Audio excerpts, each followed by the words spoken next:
Assalamu alaikum.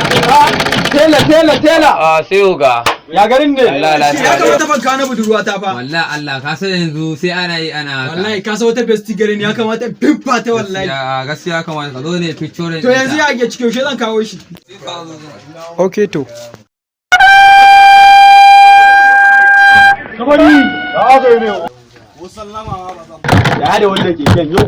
Kayan nan ka bani. Haba wallahi ba wai baran gama bane kaga ina gama wannan ba magana nan shekara yanzu wata nawa da Allah haka yanzu ka duba wallahi ba wuta ne wallahi ba oga ba magana ba ya sun yi ka ne fannan ba sa ba mu wuta Duba leshin nan da siya leshi da tsada ina gama wannan yanzu kaga ayon din ma zai nan station waya ma ya lallace yanzu nan shi ne ne mu dalla ka Allah ka Allah dan ya ba ka dalla ka fara kai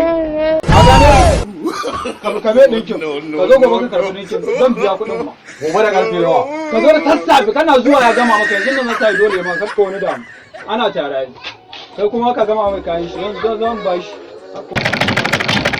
assalamu alaikum kai da ina ne gidanka wallahi dan tafiya ne ina je ya tafiya da kan bala'i amma wani mutum ya zo